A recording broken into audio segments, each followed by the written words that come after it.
Well, there you go. Right. Strike is over. SAG-AFTRA, they're not striking. Those poor actors, they've decided not to strike anymore. What are we... I've got a brief rundown. I don't know how much I trust. It's from CBS News. But they've got a rundown of what was 6 things actors got in the new contract. I couldn't find anything else. Deadline hasn't published anything yet. Hollywood Reporter hasn't published anything, neither Variety, etc. So we've got this one, right? SAG-AFTRA strike is over. Here are 6 things actors got in their new contract. Minimum compensation increases. Performers will earn a 7% wage increase, effective immediately.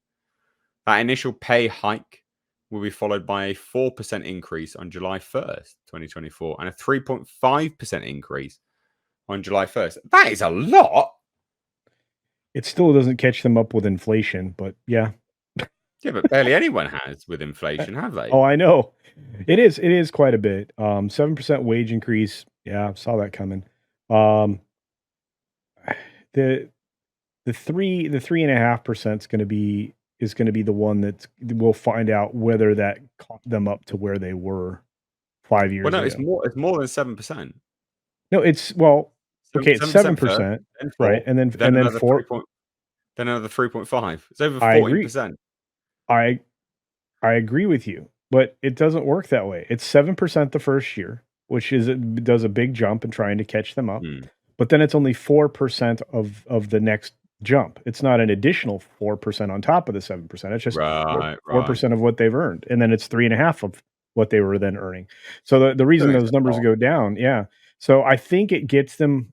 I think it gets them through the 3 years. I think it gets them close to even again, or closer to where they were prior to inflation. Rampant skyrocketing in global inflation.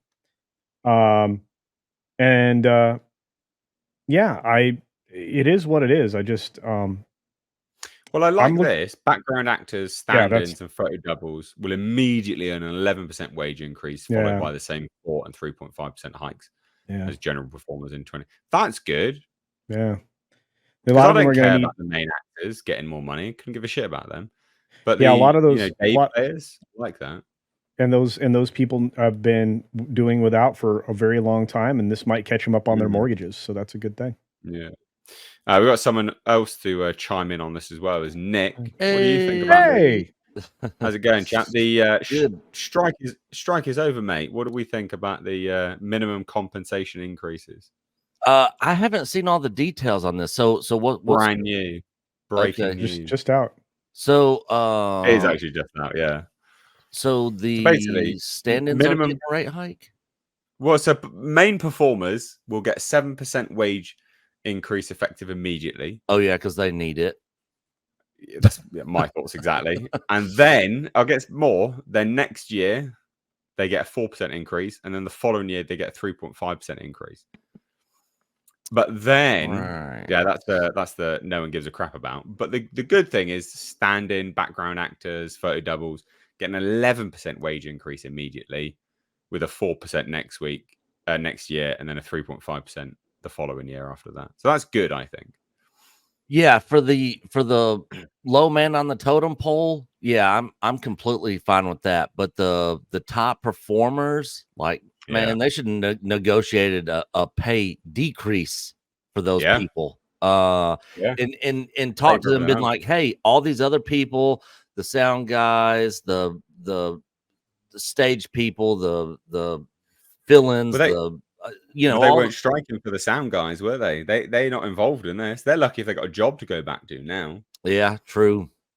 But yeah, pretty much all the other people that help make the movie possible, they should have taken a pay decrease and helped them out, because I know that it was said that you have to make, if you're part of the union, you have to make a certain amount per year to even qualify for health insurance. They should have maybe brought that down for those people.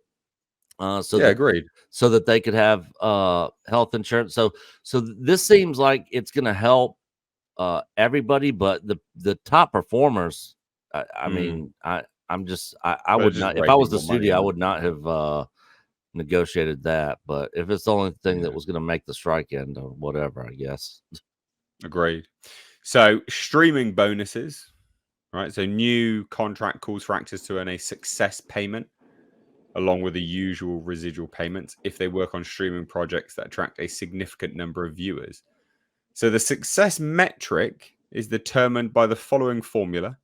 The total number of domestic streaming hours over the first 90 exhibition days is divided by the total runtime of the movie or the television series episodes to determine domestic views. The success metric is calculated by dividing the domestic views by the total number of domestic subscribers, and if the result is at least 0.2, a bonus is paid. Wow. Some of these studios are going to go bankrupt. Yeah. 75% of any bonus money will go to the performer, with the remainder going into a new streaming payment distribution fund to compensate performers who work on streaming shows. Wow. I mean, streaming doesn't. Disney Plus doesn't make money from streaming. No. So they're going to have to pay more money out for something which doesn't even earn them any money. Yeah. So yeah, some of these streaming services, they're not going to have any of these funds. And the thing is, they can also move stuff around and fudge the numbers to be like, oh, we didn't make any money on this. Move stuff around, whatever. I mean, they could do all kinds of trickery to get around this. I don't know. I don't really see this really. I don't see this right here panning out for anybody. No. On the actor side. No, not at all. So disclosure of viewing stats on high budget, whatever that means, streaming productions. Streaming producers will be required to disclose the total number of hours the content was streamed, both in the US and Canada and abroad for each quarter. That's intended to help actors determine if they're being fairly compensated relative to a show's distribution and popularity. That's good, but something else that could be fudged. Yeah. Because they don't have to independently verify that kind of stuff. So nope. Literally means nothing. And how are they going to show proof of evidence? I mean, are they going to show like this is the software we use? This is how it's calculated? I mean, I don't know about that. I mean, I'm all for them disclosing viewership stats, but man, I don't put a lot of faith in what they're disclosing to be honest and true either. So I agree with that there as well. I'm thinking that you're going to get some very curated numbers from exactly the studio. Selective, one might say. Yes. Limits on AI. So this is the big stickler. So let's see the big win that they got, shall we? Film and TV producers must obtain consent from actors to create and use their digital replicas. They did anyway. Yeah. So that is not new. No. As well as specify how they intend to use their digital likeness. Pretty certain they had to do that as well. So that's nothing new. Yeah. Actors are entitled to compensation at their usual rate for the number of days they would otherwise have been paid for to do the work being performed by a digital replica. How the fuck are you going to calculate what? How would you calculate that? Yeah, I mean, if they're using calculate that, because sometimes it's days just to put together like a 10-second sequence. Yeah. Well, what? Well, that's a win for them, for the actors. But how? See, here's the problem. This has to be codified in a way that it's tangible. Like both sides can have evidence to prove this is the number of hours it would have taken you to shoot this 10-second AI generated or CGI generated clip, right? That took us like 2 weeks to do. You would have been in the studio for less than a day, but it took us, this extended period of time to get this done and rendered. I think this is going to become a point of argument in probably every production that uses AI and enhanced CGI. So, well, I mean, yeah, 100%. But also, like, I mean, this 3 years down the line, they're just going to strike again. That's it, done. This is just kicking the can down the road. Yeah, They'll strike again. They will just strike again.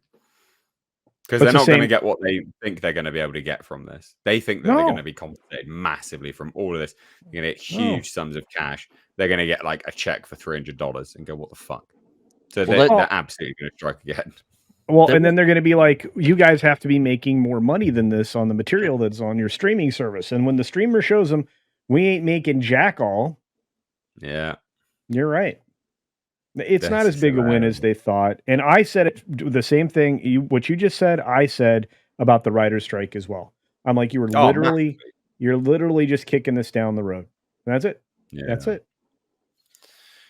This is interesting. Minimum number of background actors. The new labor contracts requires that an increased number of background actors be hired on union terms on the West Coast equal the minimum number in New York. Under the new agreement on TV shows in West Coast cities, 25 background actors, up from 22, will be covered by the contract. For feature films, the West Coast minimum jumps from 57 to 85. Why? Why does that matter? Yeah, no clue. That's pointless. Who cares about that?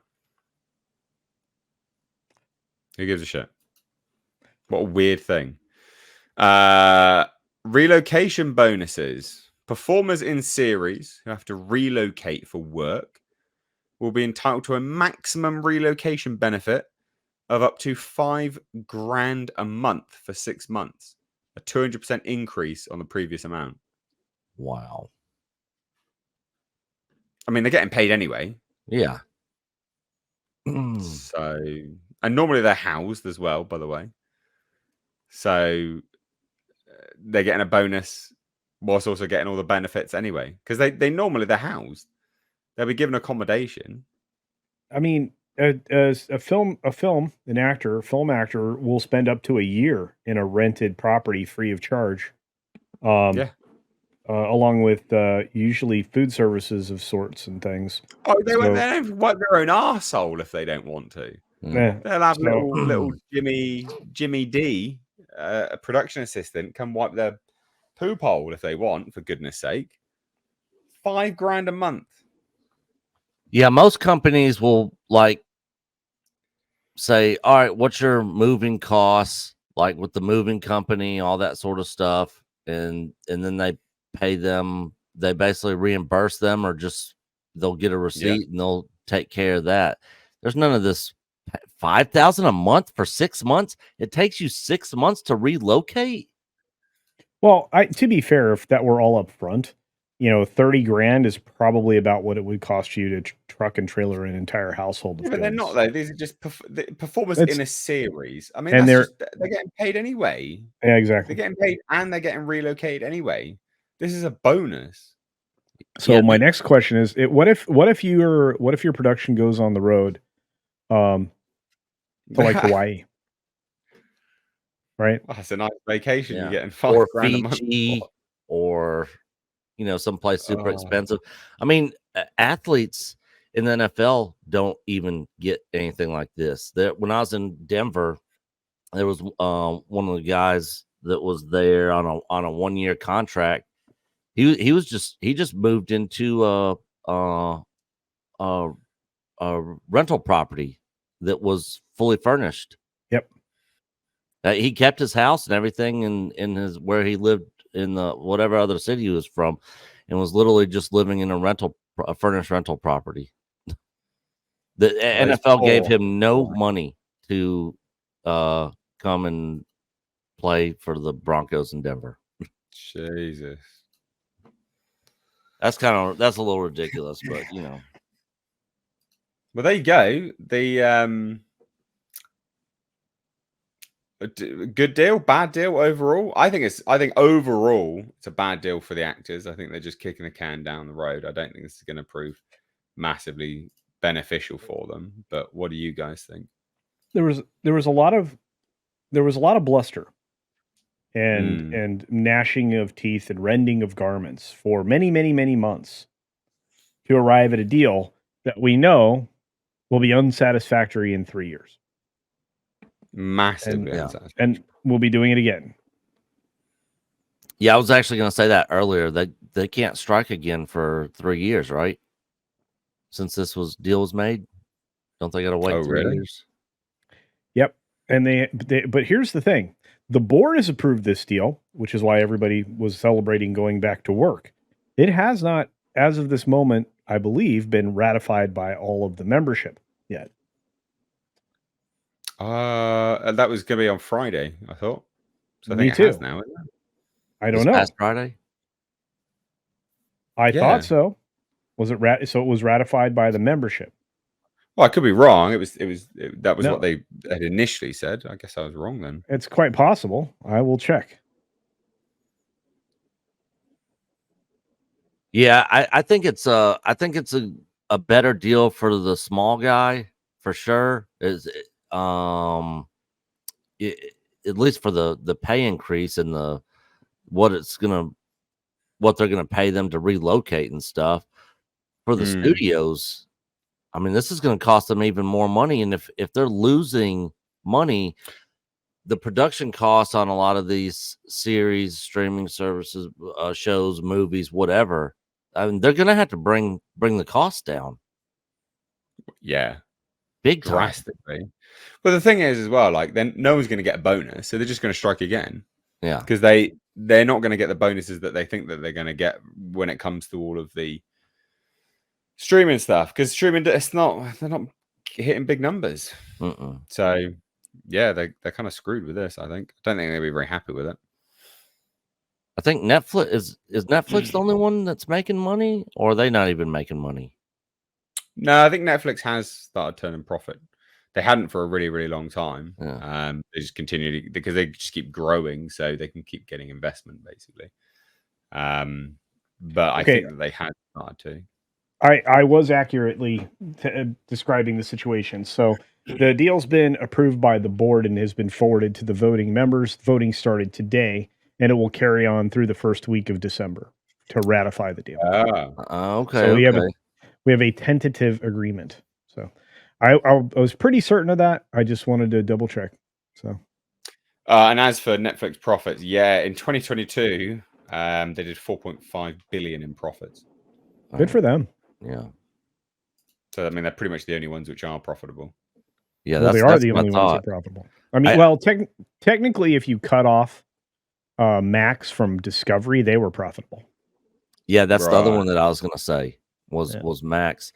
Prime has got to be on its way up. I'd say Prime's profitable. There's no way to know. Yeah. Because they got some good shows over there. Did you see the trailer for Reacher season 2? It's coming December 15th. Oh, can't wait to see it.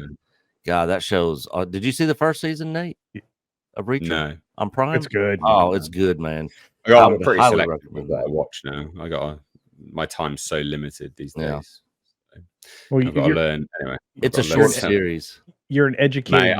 I don't have time. Honestly, I have to learn every single nerve in the body and what muscles they innervate. You're on my last nerve, Nate. You're on my last nerve. So yeah, and every single muscle in the body is fucking and arteries, all the arteries and veins. Yeah. Fun. How do you have time for ladies, companionship, all that? He has no time for that. Studying a lot, aren't I? It's a lot of studying at the moment. All right. Anyway, let's shuffle on. Right.